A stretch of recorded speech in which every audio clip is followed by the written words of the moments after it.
2006년부터 지금까지 계속 기도의식을 하는 사역을 했었고요. 이제 필리핀에 갇혔던 시간이 있었어요, 5년. 제가 필리핀에 갇히면서 생각했던 건 뭐냐면, 뭐에 관한 것이 있었냐면, 이스라엘 사역하고 욕 되게 많이 먹고 살았거든요. 욕. 누가 있어요? 사람들이 신학적으로 도대체 이게 뭐냐, 왜 이런 일이 있냐, 설명할 방법은 없어요. 왜 그러냐, 성경에 써 있으니까 그래 믿을 뿐이지, 이거를 설명할 방법을 못 찾고 있었죠. 그리고 기도의 집이라는 정의도 그때 당시에는 전혀 내려져 있지 않은 상태였어요. 물론 그 어떤 분이 이렇게 강의를 해주셨지만 강의 잘 들어본 적도 없고, 기도의 집에 대한 정의도 정확하지도 않고, 아이합의 영향을 받아서 대부분 아가서를 통해 친밀감만 얘기하고 있고, 그런 이제 상황 속에서 2012년에 제가 이제 필리핀에 갇혔어요. 스스로. 바모섬이에요. 필리핀 섬이잖아요. 거기에 섬에 갇혔는데, 섬 중에서도 바기오라는 산 꼭대기에 있는, 산 안에 있는 학교가 산 안에 있었어요. 산 안에. 탈출을 못해요, 거기. 탈출 못하는 그곳에서 공부하게 됐었어요. 공부하면서 이제 미국인 선교사님들이 세운 학교고, 하나님의 성회 쪽에서 세운 학교예요. 그러니까 여의도 순복음이랑 달라요. 그러니까 제가 순복음이라는 오해를 했던 건 뭐냐면, 한국인 순복음학이랑 하나님의 성회랑 미국의 하나님의 성회랑 완전 본질적으로 다르구나를 깨닫게 됐어요. 왜 그러냐면, 미국의 하나님의 성회에서는 그렇게 방언을 요구하지 않아요. 그리고 되게 보수적이에요. 말씀 근본, 그 말씀 자체만 다루고 얘기해요. 그리고 이제 제가 이제 공부를 하면서 뭘 보기 시작하냐면, 그럼 도대체 조직신학들은, 책들은 어떻게 설명이 되었을까? 그래서 장로교나 안식교래, 어디지? 감리교나 그 다음에 성결교 쪽이나 하나님 성교 쪽에 조직신학의 책을 다 봤는데, 재밌는 건 뭐냐면 다 이스라엘 복이 있어요. 미국에서는. 한국에는 미국에서는 있는데 한국에서는 없다. 자, 칼빈이라는 사람이, 우리가 대체신학을 했다고 생각하지만, 칼빈이라는 사람은 정직한 게 뭐냐면 전천년을 얘기했던 사람이에요. 두 번째는 이스라엘 관련된 주석을 하지 않았어요. 왜? 모르기 때문에. 정직하죠. 루터도 그랬지만 나중에 뚜껑이 걸려갖고 막 멸절하자고 했지만, 교회사의 역사를 보면 계속 이런 일들이 있었어요. 그리고 이제 제가 이제 진젠드루프 백작에 대해서 좀 더 공부하게 되는 계기가 있었어요. 진젠드루프 백작이 왜 중요하냐면, 그가 어렸을 때 그 할머니의 영향을 되게 많이 받아요. 할머니가 어떠한 분이냐면, 헬라어와 히브리어로 성경을 읽어요.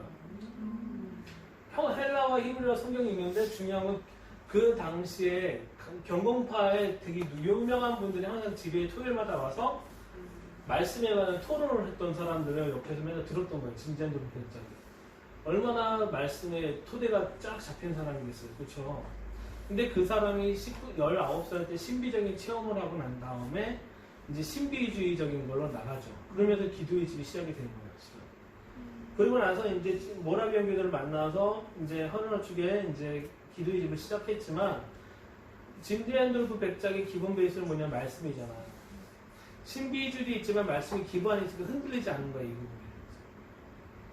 근데 이 진젠드루프 백작이 왜 제가 이렇게 여러분에게 이 얘기를 지금 잠시나마 얘기하냐면, 진젠드루프 백작은 1년 동안 기도의 집을 하고 난 다음에 그 다음 스텝을 어디 가기 시작하냐면, 전 유럽을 다니면서 유대인의 정체성을 회복하는 데 도와줘요. 예수님 믿으라고 하는 게 아니라, 너희는 너의 정체성대로 커밍아웃 해. 그리고 교회들에게 뭘 얘기하냐면, 그들이 나올 수 있도록 도와줘라고 얘기한 것이 진젠드루프 백작이에요. 진젠드루프 백작에서 세운 그 기도의 집은, 모라비안 교도가 세운 그 기도의 집은 실은 다윗의 장막보다 더 긴 시간을 예배를 해요. 몇 년이요? 100년이에요. 100년 동안 그 일을 해요.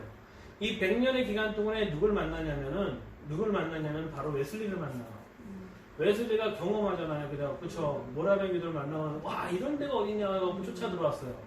독일에. 갔더니 맨날 언약 놓고 기도하니까 재미있어요? 없어요? 없어요. 재미없다고 나와서 홀리부드를 시작하게 되면서 감리교 창시자가 된 거예요. 왜냐하면 이 웨슬리는 자신이 엔카운터했던 그 성령님의 그 강한 임재가 더 중요했지 하나님의 언약에 대해서 중요하진 않아요. 그런데 하지만 그 발판이 씨앗이 되었기 때문에 19세기 아주사 대부흥이라든지 그 영향들이 평양 대부흥과 웨이드 대부흥과 그 영향의 여파가 그대로 반갑게 되게 돼요. 신기한 거는요. 이 부흥의 시간이 끝나볼 때쯤 돼서 뭐가 됐냐면 이스라엘이 독립을 해요. 왜 여러분 제가 이런 스토리를 얘기하냐면 진젠도르프 백작이라는 아주 작은 사람의 모임이 언약의 기본적인 조건이 있었지만 그 부흥의 불길은 200년, 300년 뒤에 시작이 됐다고요. 우리의 생각에는 우리 당시였으면 좋겠지만 진젠도르프 백작 자체는 당시에 관한 별로 관심이 없었어요. 왜냐하면 하나님의 뜻이 이루어지는 것이 더 중요하니까. 그래서 진젠도르프 백작을 통해서 유대인 커뮤니티가 세워진 데가 영국과 프랑스에 있는 거예요. 그게 지금까지 있는 거예요. 우리가 하나님의 일을 하심에 대해서 되게 중요한 부분이 있어요. 우리가 언약을 보는 건 되게 중요한 거 있어요. 중요한 건 제가 아까도 얘기했지만 영원한 시간 속에서 보느냐 아니면 내 시간에서 보느냐의 투자 가치가 달라지는 거예요. 하나님이 영원한 시간 속에서 그 시간을 투자하겠다라고 하면은 이게 100년이 될지 200년이 될지 알 수가 없지만 그대로 가지만 많은 분들은 지금 현재에 의해서 투자를 하잖아요. 그렇잖아요. 우리는 그 부분에 대해서 고민을 해봐야 필요가 있어요. 왜냐하면 진젠도르프 백작의 모라비며 그 영향이 200년 뒤에 혹은 300년 뒤에 미국과 영국과 아시아와 인도에 그 영향이 얼마나 파급적으로 가게 됐는지를 여러분이 아실 수 있습니다. 그러니까 여러분 언약은 되게 단순하고 재미없어요. 제가 다시 한번 얘기합니다. 기도의 집은 재미없는 일이에요. 근데 그 언약궤를 매기를 좋아하는 사람이 있어요. 그런 사람이 있다라면 그분들을 존중해주고 세워줘야 되는 거예요. 제가 필리핀에서 공부하면서 이런 것들을 이제 신학적으로 정리해야겠다라고 결정해서 지금까지 쭉 정리해온 거예요. 그러니까 제가 이제 홀리랜드에서 박사과정 하고 있지만 거기 있는 분들은 다 이스라엘 품은 분이 아니에요. 80%가. 이스라엘을 품지 않는 분은 80%가 20% 중에는 저같이 하는 사람들이 이스라엘 회복할 수도 있다라고 하는 분이 20%까지 포함친 거거든요. 그분들과 늘 뭐 한 거예요, 저는. 하는 거죠. 근데 그래도 감사한 게 그분들 저를 존중해 주는 건 뭐냐면 막무가내를 하지 않고 학문적으로 제가 대해주니까. 학문적으로 대해주니까 저한테 토를 못 하시는 거예요. 저를 자랑하고자 하는 게 아니라 여러분이 믿음이라는 건 4차원이에요, 지금. 우린 다 4차원 세계이지만 때로는 이 4차원적인 걸 1차원적으로 표현할 때가 있고요. 1차원적인 걸 때로는 4차원을 끌고 갈 때가 있어야 돼요. 이 두 가지가 반드시 필요한 부분이 있어요. 그러니까 여러분 삶 가운데 계속 4차원만 쫓아다니면 힘들어요. 그래서 모든 것의 스타트 라인은 1차원, 말씀으로 시작해야 된다는 거예요. 말씀으로. 말씀으로 시작하는 것이 너무너무 중요하다. 이해되시죠? 근데 우리는 너무 4차원부터 들어갔던 것을 연습했기 때문에 1차원적인 방법으로 들어가는 것을 우리가 배우고 공부하면 좋을 것 같습니다. 그래서 우리가 이 언약에 이제 여태까지 제가 기초를 한 거예요. 왜 이 얘기를 여태까지 뺑뺑 몇 시간에 걸쳐서 한 이유가 왜 그러냐면 우리는 이미 제가 여러분하고 나누는 모든 얘기는 여러분 모르는 얘기를 하는 게 아니라 다 아는 얘기인데 관점을 바꿔서 얘기하거든요. 계속. 이해되시죠? 관점을 바꾸는데 이 언약조차도 아브라함의 언약 모르신 분은 손 들어보세요. 다 알지. 요한은 모르겠구나.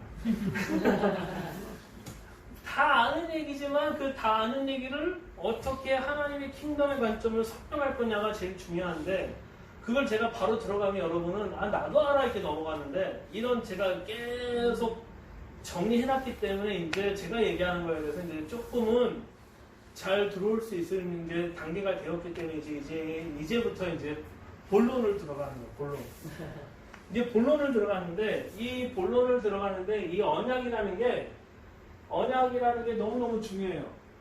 저희 표를 만드는 걸 잘하는 게 제가 이과 출생이라고 그럴 수 있어요. 자, 첫 번째는 아브라함의 언약이에요. 제가 그냥 두씩 다 쓰기 글씨 워낙 못 쓰고 힘들고 그래서 아브라함, 모압, 그 다음에 다윗, 새 언약이에요. 이것이 기본적인 언약의 플러스 알파가 뭐냐면 조건 언약이에요. 조건 언약. 실은 이 위에 있는 라인들은요 무조건적인 언약이에요. 무조건이라는 게 뭔지 아세요? 제가 아까 언약에 대해서 단어를 드렸잖아요. 언약은 첫 번째는 킹덤의 언어예요. 킹덤을 담고 있어요. 언약 자체는. 두 번째는 법원, 그러니까 통치에 관한 얘기예요. 근데 우리가 생각하는 그 통치가 아니라 생명을 주고 생명을 회복하는 그 통치의 언어가 담겨져 있다는 거예요. 세 번째는 책임이에요. 책임 부분 영원성이라고 표현할 수 있어요. 책임을 누가 지냐요? 여러분한테 지라고 한 번도 하나님 요구한 적이 없어요. 이건 누구 거기 때문에요? 하나님이에요. 언약을 세우는데 주체적인 건 뭐냐면 왕과 왕이 세워야 되는 거예요. 왕과 왕의 관계에서 세워져야 되는데 하나님 왕이시잖아요. 왕이 누굴 선택한 거예요? 피조물과 언약을 맺은 게 첫 번째 아브라함의 언약이란 말이에요. 이 피조물이 이 언약을 지킬 수 있어요? 없어요? 없어요. 없는데도 불구하고 하나님은 언약을 세우셨어요. 누가 지키려고? 하나님이 지키려고. 아, 대단하신 분이죠. 하나님이 또 이 모압 땅에서 또 하나님께서 언약을 맺으셨어요. 누가 지키려고? 하나님이. 다윗의 언약을 세웠어요? 누가 지키려고? 하나님이. 새 언약을 누가 세웠어요? 하나님이. 하나님이 지키려고.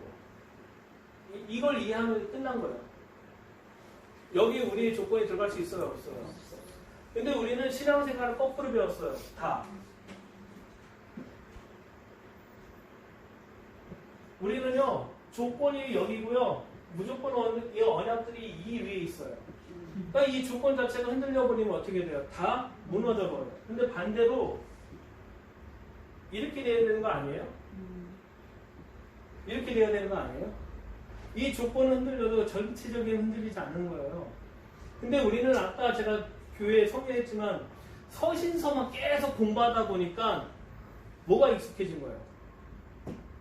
여기가 익숙해진 거예요. 여러분이 어떤 죄를 지어서 하나님 여러분을 버리시나요? 안 버리시나요?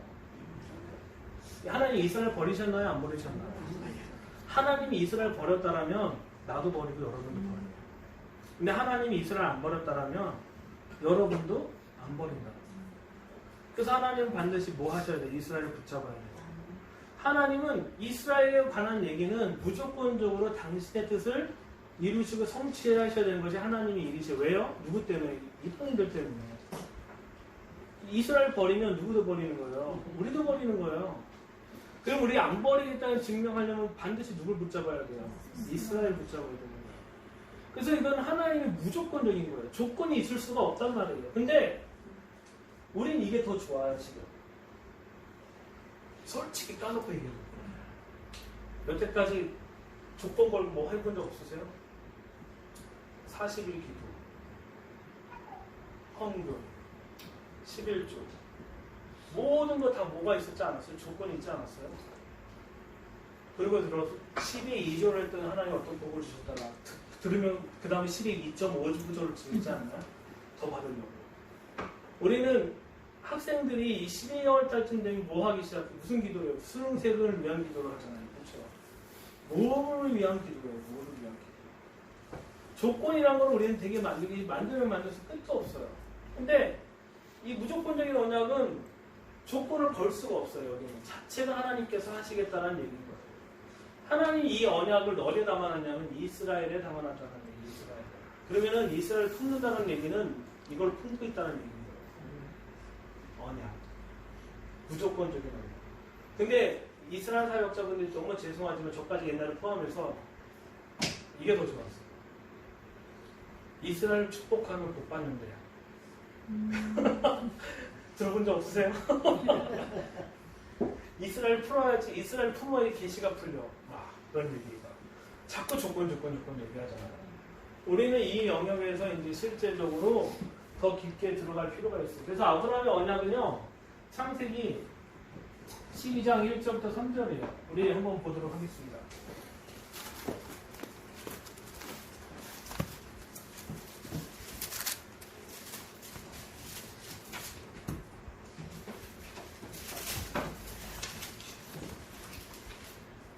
(1절부터) 3절이요.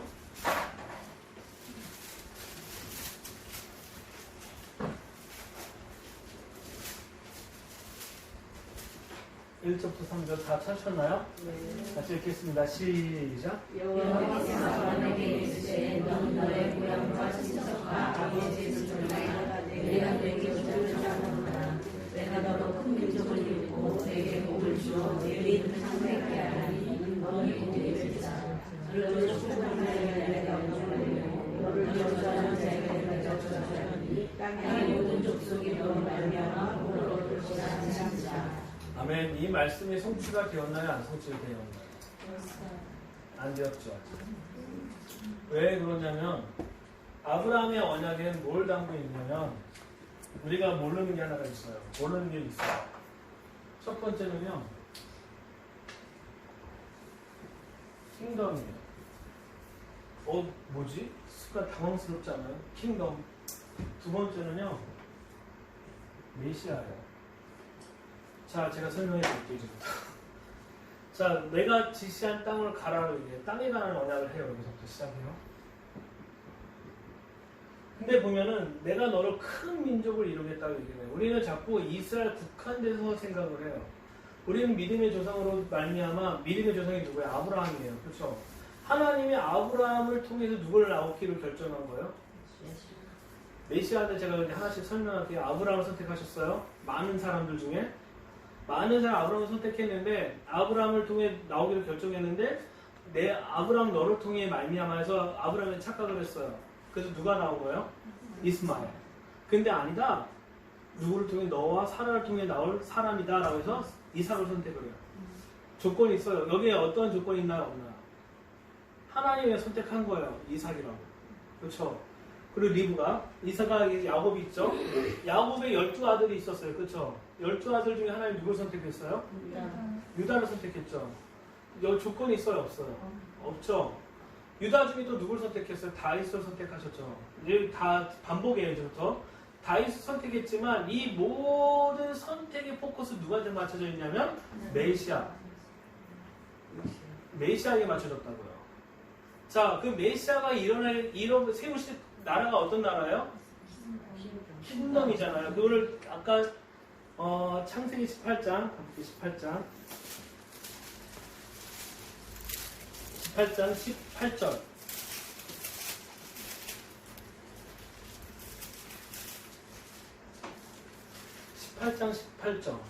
18절 같이 읽어볼게요. 시작. 아브라함은 강대한 나라가 되고 천한 만민은 그로 말미암아 복을 받게 될 것이 아니냐.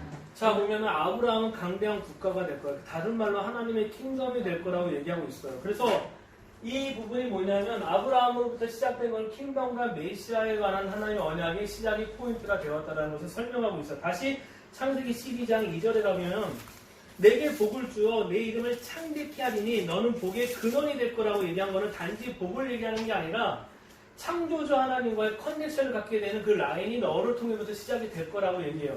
근데 창조주와 커넥션을 갖게끔 하신 존재가 누구냐면 예수 그리스도잖아요. 그러니까 그 메시아에 관한 얘기와 메시아가 가져올 킹덤에 관한 얘기를 지금 이 아브라함의 언약을 통해서 함축적으로 설명하고 있는 거예요. 우리는 지금 우리는 보니까 다 보이는 거지만 그때 당시에 보여요, 안 보여요? 절대 보일 수 있는 얘기가 아니에요. 그래서 3절 보면은 너를 축복하는 자에게 내가 복을 내리고, 그렇죠? 당연하죠. 왜냐하면 킹덤과 메시아를 담고 있으니까. 이 되시죠, 이제. 네. 킹덤과 메시아를 담고 있으니까 단지 아브라함 하나님 선택했다가 아니라 하나님은 아브라함에게 뭘 담아놨냐면 메시아와 킹덤을 담아놨기 때문에 그걸 동의하는 사람은 복을 내리고 아닌 자는 저주를 하겠다라는 것이 궁극적인 목적이에요. 너를 저주하니 저는 내가 땅의 모든 족속이 너로 인하여 보면은 땅의 반이에요? 절반이에요. 모든 족속이에요. 신은 메시아닉 킹덤의 궁극적인 땅의 모든 족속들이 어떻게 되는 거예요? 복을 받는 거잖아요. 그러니까 신은 아브라함의 언약 안에 있는 것은 킹덤과 메시아를 담아내고 있는 것이 바로 이 포인트예요. 그러니까 우리는 이게 지금 2000년이 지나고 신학적으로 성경을 공부하다 보니까 이게 보이는 거지만 그때 당시에 있는 아브라함은 안 보인단 말이에요. 근데 신학자들은 이걸 다 잘라놨어요. 잘라놓으니까 아브라함의 복에서 나온 게 뭐다? 결론만 내는 거예요. 실은 이것이 중요한 건 뭐냐면 이 모든 것을, 이 언약들을 모든 것을 연결하는 키워드가 뭐냐면 메시아, 킹덤이에요. 메시아와 킹덤이 키워드예요. 그래서 하나님이 이 메시아와 킹덤을 통해서 모든 언약들을 쫙 연결하고 있는 것을 지금 보게 되는 거죠. 그래서 4절에 보면은 4절 제가 읽어볼게요. 이에 아브라함이 여호와의 말씀을 붙잡고 룻도 그와 함께 갔으며 아브라함이 하나를 떠날 때 그의 나이 75세더라 라고 얘기해요. 그러니까 아브라함이 하나님 콜링할 때가 75세라는 것을 설명하면서 이제 이 킹덤과 메시아에 관한 것을 설명하면서 시작이 됩니다. 우리가 아브라함의 언약에 있어서 정말 중요한 포인트는 여러분이 다시 얘기할게요. 킹덤과 메시아다라는 거예요. 단지 한 민족이 복을 받는 걸 얘기하는 게 아니라 분명히 성경을 이 아브라함의 언약을 접근하는 제일 중요한 포인트는 성경은 하나님의 모든 것을 언약을 압축시켰다라는 거예요. 이 안에다가 압축시킨 것을 설명하고 확장하고 있어요. 그래서 보면은 확장되어 있지만 간략할수록 어떻게 돼요? 디테일하게 들어가게 되는 거예요. 디테일하게. 그리고 여기 보면은요, 제가 또 설명해 드릴게요. 여기 아브라함의 언약은 킹덤에 관한 거라면 모압 언약은 백성에 관한 거예요. 다윗 언약은 뭐 같으세요? 네? 네? 킹덤이요. 새 언약은 백성이요. 이제 제가 이제 하나씩 더 구체적으로 들어갈게요. 자, 이 킹덤 백성 이 두 가지 언약이 어디에 들어있어요 지금? 모세오경에 들어있죠. 토라에 들어있죠. 그러니까 토라를 언약으로 본 사람이 이게 보여요. 이걸 가지고 그대로 가면 딱 보이는데 토라를 만약에 쪼갰으면 안 보이는 거예요. 이게. 계속 하나님은 반복적으로 아브라함에게 언약을 맺어요. 누구랑? 아브라함과 이삭과 야곱에게 똑같은 언어로 똑같은 언약을 맺어요. 확증이에요, 확증. 근데 우리는 땅에 관한 거라고만 생각을 해요. 근데 하나님은 왜 땅에 관한 것을 중요하게 생각하냐면 이스라엘만 선택하면 안 돼요. 이스라엘 거할 땅이 중요해요. 한국에 올 수도 있잖아요. 그렇죠? 이스라엘 사람이 한국에 올 수도 있고 중국에 올 수도 있고 어디에 올 수도 있고 일본에 올 수도 있고 그러는데 그러면은 시온이란 자체가 어떻게 돼요? 흔들려요.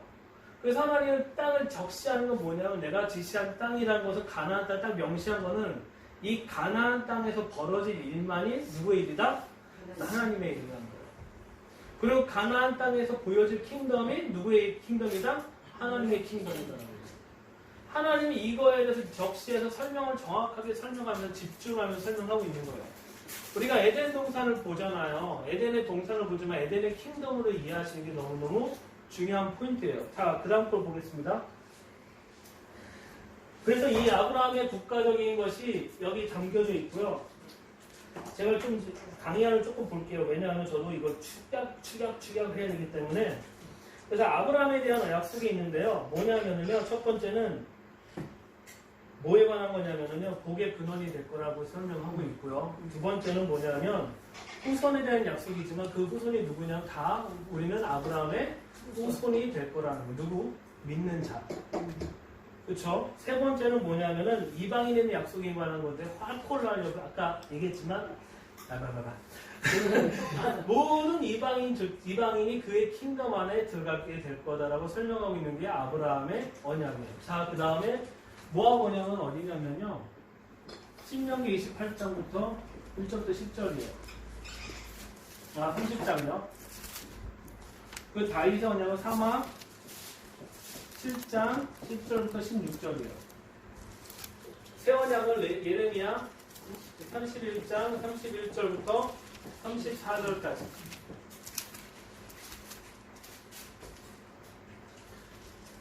다 찾아서 이렇게 보면 도움 되시죠? 이렇게. 네.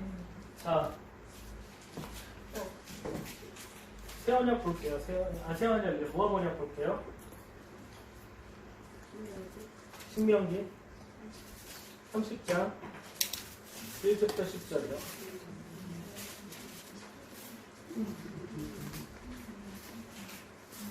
(1절부터 10절) 다 찾으셨죠? 네, 같이 한번 읽어볼게요. 시작. 내가 내게 진술한 군복과 저주가 내게 임하므로 내가 일하는 여호와께 주었으라 모두 나라 나가기 전에 이 일이 마음에서 기억이 났거든. 너와 내가 가진 네 하나님 여호와께로 돌아와 내가 오늘 내게 명령한 것을 온전히 따라 마음을 다하고 뜻을 다하여 여호와 하나님을 청종하며 내 하나님 여호와께서 마음을 돌이키시고 너를 긍휼히 여기사 포로에서 돌아오게 하시되 내 하나님 여호와께서 흩으신 그 모든 백성 중에서 너를 모으시니 내 쫓겨간 자들이 하늘가에 있을지라도 내 하나님 여호와께서 거기서 너를 모으실 것이며 거기서부터 너를 이끄실 것이라. 내 하나님 여호와께서 너를 내 조상들이 차지한 땅으로 돌아오게 하사 내게 다시 그것을 차지하게 하시며 여호와께서 내게 선을 행하사 너를 내 조상들보다 더 번성하게 하시며 내 하나님 여호와께서 내 마음과 내 자손의 마음에 하시사 너로 마음을 다하여 뜻을 다하여 내 하나님 여호와를 사랑하게 하사 너로 생명을 얻게 하실 것이며 내 하나님 여호와께서 내 적군과 너를 미워하고 핍박하는 자에게 이 모든 저주를 내리게 하시니 너는 돌아와 다시 여호와의 말씀을 청종하고 내가 오늘 너에게 명령하는 그 명령을 행할 것이라. 내가 내 하나님 여호와의 말씀을 청종하여 이 율법책에 기록된 그의 명령과 규례를 지키고 내 마음을 다하여 뜻을 다하여 여호와 내 하나님께 돌아오며 내 하나님 여호와께서 내 손을 하는 모든 일과 내 몸의 소생과 내 가축의 새끼와 내 조상을 나누게 하시고 내게 복을 주시되 여호와께서 내 상처를 기뻐하신 것 같이 너를 다시 기뻐하사 내게 복을 주시리라. 아멘. 저는 11절 읽을게요. 내가 오늘 내게 명한 이 명령은 내게 어려운 것도 아니요 먼 것도 아니다 라고 해요. 자, 1절부터 제가 하나씩 설명해 드릴게요. 내가 내게 지시한 모든 복과 저주가 내게 뭐에 관한 거냐면 신명기 28장에 있는 거예요.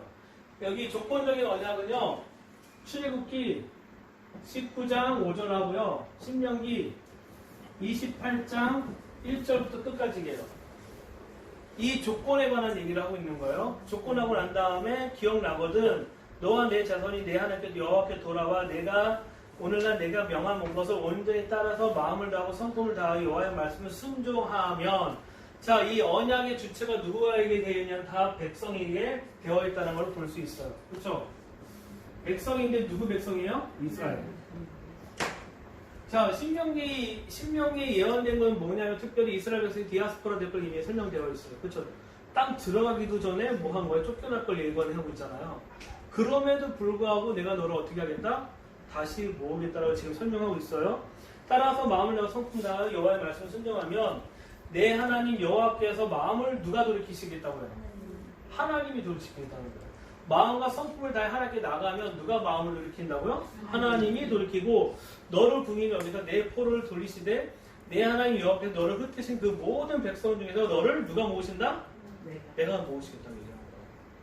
지금 많은 사람이 디아스포라 된 유대인을 모으고 있잖아요. 누가 모으시는 거죠? 하나님이에요. 근데 중요한 건 슬픈 얘기 하나 해드릴게요. 이스라엘 시티즌, 이스라엘 시민권을 가지고 있는 사람이 유대인이 아닌 경우가 되게 많아요. 이스라엘. 그럼 시민권 가지고 이스라엘 사람이라고 할 수 있어요? 없어요? 없어요. 두 번째예요. 두 번째 뭐냐면은 유대인들, 귀한 유대인들 중에 진짜 유대인이 있고 짝퉁도 있어요. 충격인 건 뭐냐면 1980년도에요. 러시아에서 온 유대인들 중에 족보를 사갖고 놓은 사람이 많거든요. 족보를 사갖고 정착금도 주고 모든 걸 지원해주니까요. 그래서 그 사람들 중에 후손 중에 네오나치가 있어요. 이스라엘 시민 그거 뉴스를 보면요, 나치를 추앙하는 유대인들이 있어요. 그쪽 후손들이에요. 그쪽 후손들. 근데 그걸 이스라엘 정부에서는 어떻게 다 블락시켜야지. 그래서 지금 현재는 메시아니 주의식 들어오면 시민권을 박탈하는 경우도 있어요. 자, 이런 경우를 보면은 우리는 이스라엘 사람 모은다고 하지만 누가 모으는 거냐? 하나님 모으기 때문에 누가 누군지 우리는 말 수가 없다라는 거죠. 지금 우리 알리야 운동하고 있지만 진짜 유대인의 규정은 누가 정한다는 거예요? 지금 하나님이 정하신다는 거예요. 지금 이스라엘 정부가 지금 뭐 하고 있죠? DNA 갖다 하고 있잖아요. 그게 맞을까요? 틀릴까요? 중요한 건 샘플이 명확하지 않다는 거예요. 이해되시죠? 지금 아론의 자손도 찾았다고 난리 났어요. 뭘로요? DNA. 왜? 뭐 때문에? 제 삼성전 때문에. 그게 맞을까요? 다 틀린 얘기죠. 지금 이 이스라엘 정부는 되게 세습화되는 게 빨라요. 그리고 이 모으고 있는 사람 또한 세속된 사람이 되게 많기 때문에 지금 우리는 알 수가 없는 영역이 들어와 있어요. 그러면 어디에 집중해야 되면 누가 모은 거에 집중해줘야 되는 거야. 하나님이 모으신 거에 집중해줄 타이밍이 된 거예요. 이것이 우리가 해야 될 일인 거죠. 근데 우리는 이 부분에 대해서 정확하게 알아야 돼. 우리가 할 수 있는 건 불완전하다는 거예요. 근데 자꾸 우리가 하려고 하는 게 너무 많죠. 자, 그래서 보면은 쭉 읽겠습니다. 너를 쫓겨난 자들이 하늘가에 있을지라도 내 하나님 여호와께서 거기서 모을 것이며 거기서 너를 이끄실 것이다 라는 것이 하나님께서 계속 좀 얘기하고 있는 거죠. 그래서 우리가 왜 제가 기도의 집에 관한 얘기를 하냐면 언약을 갖고 이 무조건적인 언약을 이해한 사람은 이 말씀 들고 가는 거예요. 당신이 모으십시오. 근데 이 말씀을 모르면은 누가 모아요? 내가 찾아다니는 거야. 뭘로 찾아다니면 역사와 족보와 다양한 방법을 찾아서 그를 돌이키려고 하는데 실수가 있을까요? 없을까요? 있어요. 그런 부분이 있기 때문에 물론 제가 1000명을 데려오고 1000명 중에 한 명이 진짜라면 그렇게 해야죠. 값어치 있는 일이니까. 하지만 우리가 하는 거에 대해서 하나님께 내어드릴 것이 너무 많아지고 있어요. 점점 엔타임이 가면 갈수록 마지막 때가 가면 갈수록 내가 해야 될 건 빼버리고 그분이 해야 될 것이 점점 많아지고 있는 걸 우리가 볼 수 있습니다. 근데 보면은 거기서 우리 5절에 보면 내 하나님 여호와께서 내가 너를 열전 땅에 얻은 땅으로 돌아오게 하사 너를 내 열조가 얻은 땅으로 돌아오게 하사요. 중요한 건 하나님이 이 백성과 이 이스라엘 백성과 땅에 관한 것은 하나님이 계속 유지하고 있어요. 그러니까 이 무조건적인 언약의 핵심명이 메시아와 킹덤이거든요. 메시아와 킹덤인데 이 메시아와 킹덤을 어디다 담아내셨냐면은 이스라엘 백성과 땅에다 담아놨다고. 그러니까 김영희 목사님 땅 냄새 잘 맡으시잖아요. 그러니까 이 땅에다가 당신이 킹덤의 모형을 담아 놓으셨고 이스라엘 백성에다가 뭘 숨겨 놓으신 거예요? 메시아의 라인을 숨겨 놓은 거예요. 지금 현재 여기 모함원약까지. 우리는 알잖아요. 그렇죠? 유다지파. 유다지파 다윗의 후손을 이미 알고 있으니까 쉬운 거지만 이때 당시에 있는 사람은 얼마나 힘들까요? 그렇죠? 모르잖아요. 그때 당시에 있는 사람의 심정으로 접근하는 거예요. 자, 또 볼게요. 6절 내 하나님 여호와께서 내 마음과 내 자손의 마음에 할례를 베푸다. 여기서 중요한 마음의 할례예요. 신약성경에 나와요. 신약성경에만 있는 게 아니라 구약성경에 있다는 거예요. 아까 제가 건물 지었지만 사도 바울이 영특해서가 아니라 이미 토라를 통해 토라를 몇 번이나 통독했을까요? 수도 없이 했을 거예요. 베드로도 그렇고 모든 그때 당시에 있는 사람은 성경을 그러니까 토라를 최소한 6독 이상을 한 사람들이에요. 그렇죠? 6독 이상 했기 때문에 그 사람들은 이미 무슨 내용인지 다 알아요. 그러니까 얘기하더라도 그렇게 나와요.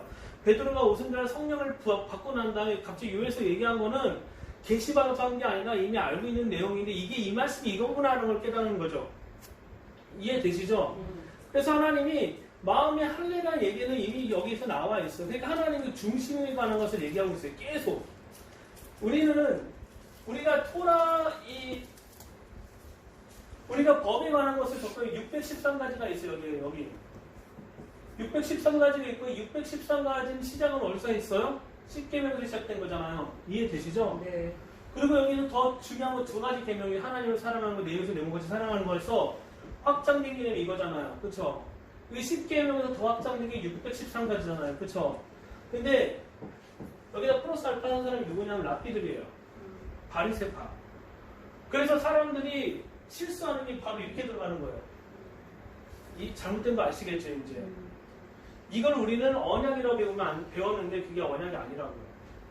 언약은 여기서부터 시작을 해야 돼요. 다시 그려볼게요. 또 다른 거 그려볼게요. 제가 그림 그리는 게 그림을 잘 그려서가 아니라 설명하기 편해서요. 여기 관역이 있어요. 관역 어디 맞춰야 돼? 토라를 공부하시면 다 아실 거예요. 여기 맞춰야지 맞는 거잖아요. 여기까지 맞추면 안 돼요. 이 뒤에 누가 계시면 하나님이 있거든요. 이 관역을 통해 하나님께 가는 게 토라예요. 우리가 예수님을 통해서 누굴 만나야 돼요? 하나님 아버지만. 이해되시죠? 네. 우리가 예수님만 자꾸 만나면은 끝나면 잘못돼요. 그래서 보면은 이것까지만 설명하면 창조주와 피조물이 있어요. 창조주의 삶은 누구를 통해서 드러나냐? 아담과 하와를 통해서 드러나요. 어디예요? 에덴이에요. 어떻게 해요? 통치로.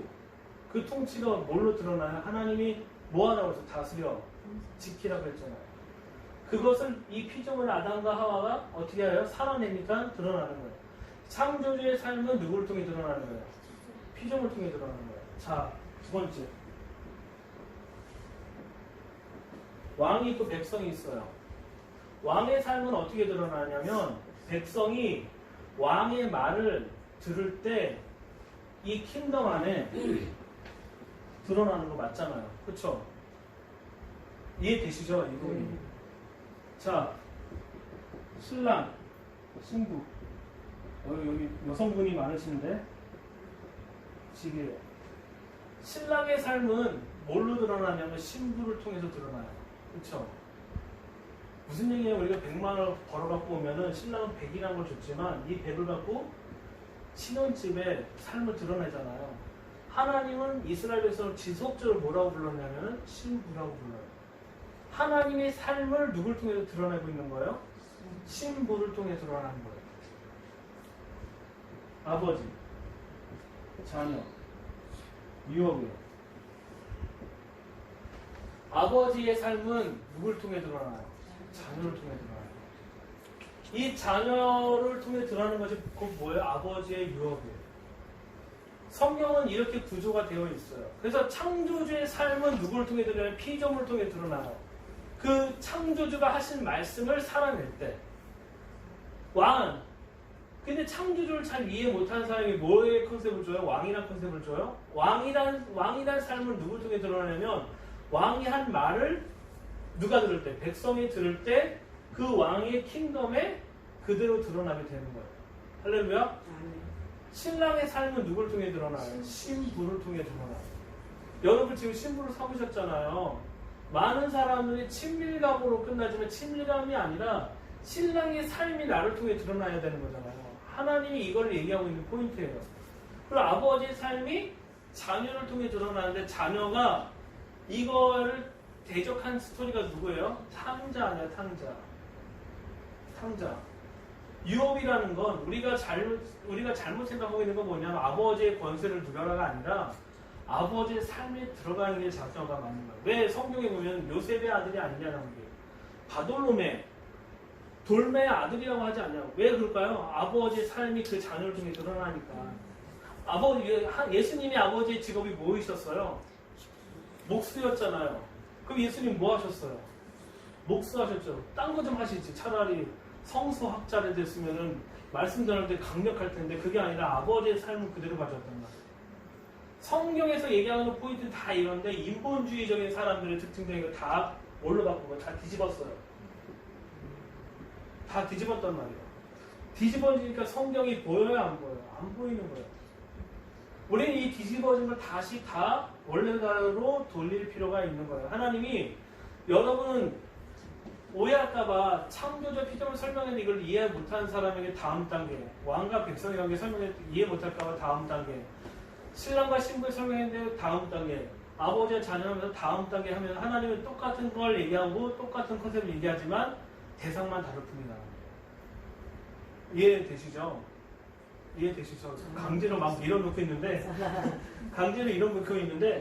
그래서 중요한 건 하나님이 이런 영역들을 하나님은 계속 얘기하고 있어요. 그래서 우리가 하나님의 언약을 담는다라는 건 누구의 삶이 드러나는 거예요?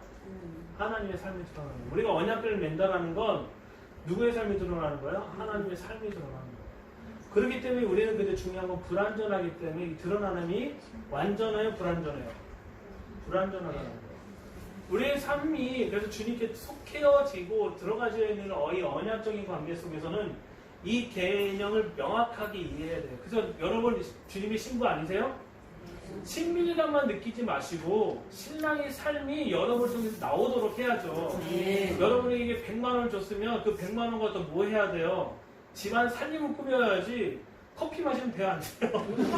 죄송해요. 해도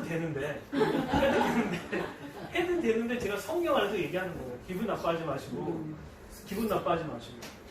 그것이 하나님이 본질적으로 우리에게 지금 얘기하고 있는 거예요. 그래서 잠언 31장을 여성 학자들, 신학자들 되게 싫어해요. 페미니스트즘에서 가장 악한 거거든요. 근데 잠언 31장은 신랑의 삶이 그대로 드러난 거예요. 할렐루야? 아멘. 너무 중요해요. 근데 지금 현재 남편분들은 다 불안해서 그러면 안 되고 우리 영원한 신랑은 누구? 예수님. 우리 영원한 왕은 예수님. 다 그렇게 해야 돼요. 죄송합니다. 그래서 여기까지 여러분이 좀 이해하시고 보셨으면 좋겠어요. 그리고 이 얘기하다 넘어왔는데 우리는 여기서부터 시작이 돼야 돼요. 항상 여기에 초점이 맞춰져야 돼요. 하나님께. 이 부분이 우리에게 너무너무 중요한 파트입니다. 그래서 우리가 이제 지금 모아번역 하고 있는데 모아번역까지 마무리하고 볼게요.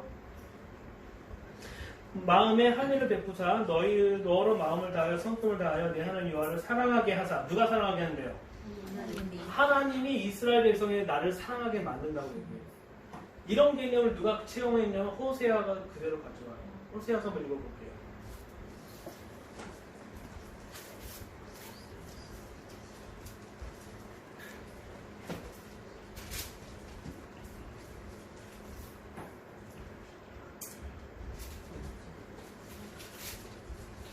(16절) (17절) 2장 16절 17절 같이 한번 읽어볼게요. 시작. 여호와께서 이르시되 너희는 내가 나타난 자녀의 것이고 다시는 내 바알이라 이것지 아니하리라. 내가 바알들의 이름을 그의 입에서 제거하여 다시는 그의 이름을 기억하기를 너희에게 하게 하리라. 아멘. 이거는 엔타임 때 얘기하는 거지만 하나님 의지가 뭐냐면 내가 제거하겠다라고 얘기하고 있다는 거예요. 그래서 하나님을 사랑하게 한다는 자체도 되게 중요한 주제인데 우리가 하나님을 사랑하려고 하면서 오리무중에 빠져요. 하나님이 하나님을 사랑하도록 우리를 내어드리면 되는데 자꾸 내 방법으로 한단 말이에요. 그러니까 저는 제가 제일 좋아하는 게 뭐죠? 아시는 분 아실 거예요. 아 모르시구나. 제가 제일 좋아하는 건 치킨이에요. 프라이드 치킨이에요. 근데 저를 사랑한다면 자꾸 샐러드를 주면 그 사람이 저를 미워하는 걸로 착각합니다. 하나님이 좋아하는 방법으로 해야지 내가 좋아하는 방법으로 하면 안 되는 거잖아요. 근데 중요한 건 하나님은 당신을 사랑하게 만들겠다는 것을 하나님께서 하시겠다고 얘기해요. 그래서 19절에 보면은 제가 읽어볼게요. 내가 내게 장가들어 영원히 살리라. 누가 결혼하겠다고 프로포즈하고 있어요? 하나님이. 우리 허락했어요? 허락 안 했거든요 지금 현재. 무섭지 않나요? 살되 의와 공평됨과 은총과 궁의를 여김으로. 그러니까 불쌍한데도 불구하고 내가 긍휼고 그걸로 너에게 장가들겠다고 하는데 20절에 진실함으로 내게 장가들이 내가 여호와를 알겠다고. 근데 여기 킹제임스 버전을 보면 내가 나를 위해서 내가 너에게 결혼하겠다고 얘기해요. 그러니까 하나님은 지속적으로 얘기하는 거 뭐냐면 나를 위해서 지금 하고 계시는 건데 우리는 자꾸 반대로 나를 위해서 내가 뭐 하겠다 자꾸 생각을 하고 있는 거예요. 그러니까 우리가 하나님 안에 들어간다는 얘기는 일단 여러분에 있는 힘을 좀 빼줘야 돼요. 내가 뭐 해야지? 내가 하나님 사랑해야지 막 하면서 하는 거 빼주고 그분께서 하도록. 근데 중요한 건 성령님이 우리 안에 계시잖아요. 그렇죠? 성령님이 말씀을 기억나게 해주신다고 했잖아요. 가르치신다고 했잖아요. 근데 그 성령님은 반드시 뭐가 기반이 있어요? 아까 그 건물 기억나시죠? 그 건물이 기반돼야지 하나님의 언어를 우리에게 가르쳐주는데 그 기반이 안 된 사람에게는 누구 언어를 가르쳐줘야 돼요? 요한의 언어를 가르쳐줘야 돼요. 그러니까 맨날 힘든 생활을 해야 되는 거예요. 못 알아들으니까. 그러니까 하나님이 이런 여정을 지금 우리가 걷고 있는 거죠. 자, 다시 신명기 30장 가면 다시 가볼게요. 30장 신명기 30장 너로 생명을 얻게 하실 거 6절이에요. 6절 후반절. 너로 생명을 얻게 하실 것이며 7절 내 하나님 여호와께서 내 대적과 너를 미워하고 핍박하는 자에게 이 모든 저주로 임하게 하리니. 이 말씀법 어디서 본 것 같지 않아요? 아브라함 언약에서 너를 축복하는 자에게 저주하고 저주하는 자에게 저주하겠다. 그쵸? 그 얘기 똑같잖아요. 언약이라는 거는 한 번 했는데 이거를 계속 뭐 하냐 좀 다르게 표현해서 그러지 똑같은 얘기하고 있다고요. 이 아브라함의 언약은 되게 근본적인 언약이에요. 그러니까 아브라함의 언약을 킹덤의 언어로 보거나 그 메시아적인 관점을 보면 이 언약을 통해서 이 모든 언약들이 다 보이는 거예요. 근데 만약에 아브라함의 언약을 개인으로만 딱 한정시키잖아요. 다 안 보이기 싫어요. 이 대표적인 게 뭐냐면 구원론과 구속론입니다. 구원론이 나쁜 게 아니에요. 구속사가 나쁜 게 아니에요. 하지만 이 모든 얘기는 누구에 관한 얘기냐면 나를 얼마나 사랑하는지 얘기예요. 그렇죠? 예수님 어벌나게 우리를 사랑하시고 죽으셨잖아요. 그렇죠? 그 십자가의 대속 얼마나 은혜가 되고 막 그래요. 근데 중요한 건 이건 우리에 관한 얘기예요. 이건 지금 누구에 관한 얘기냐면 하나님에 관한 얘기예요. 이제 우리가 하나님에 관한 이야기로 눈을 들어놔야 돼요. 실은 되게 어려운 작업이 아니라 그냥 드리면 돼요. 자, 그래서 보면은 18절 너는 돌아와 다시 여호와의 말씀을 순종하고 내가 오늘날 내가 명한 그 명령을 행할 것이다 라고 얘기를 해요. 다시 이제 9절부터 똑같아요. 내가 내 하나님 여호와의 말씀 순종하기 이를 이렇게 명령과 규례를 지키고 내 마음을 다해 성품을 다해 여호와 하나님께 돌아오면요. 그렇죠? 토라를 지켜라고 얘기 나와요. 여기서? 아니요. 마음과 성품을 다하여 여호와를 뭐하면? 사랑합니다. 돌아오면. 그 얘기를 지금 주님이 하고 계신다는 거예요. 자, 다시 한번 얘기해 볼게요. 이 무조건적인 거 있고 조건적인 거는 플러스 알파잖아요. 플러스 알파잖아요. 이 플러스 알파는 조건적인 게 뭐냐면 기타 등등이 있는데 뭐가 있을까요? 코션 부분도 있고 다 있단 말이에요. 다. 이거는 부수적인 얘기예요. 지금 우리가 얘기하고 있는 부분은 이 본질적인 언약, 무조건적인 언약이에요. 그래서 조건적인 언약과 무조건적인 언약은 구분할 줄 알아야 돼요. 이해되시죠? 근데 대부분 많은 사람들은 모세 오경을 뭐라고 불러요? 율법이라고 부르고 토라로 불러요. 그거 맞는 얘기예요. 맞는 얘기지만 우리가 언약을 얘기할 때는 두 가지로 봐야 되는 거예요. 무조건적인 언약과 조건적인 언약. 모세의 오경이 안에 담겨있는 무조건적인 언약이 뭐냐를 봐야 되고, 그럼 그 다음에 조건적인 게 뭐냐를 따로 구분해서 볼 줄 아는 시야가 있어야지 건강할 수 있다는 거예요. 근데 이거를 통째로 그냥 언약으로 얘기하면은 헷갈리기 시작하는 부분이 있다는 거예요. 할렐루야? 네. 쉬겠습니다. 네.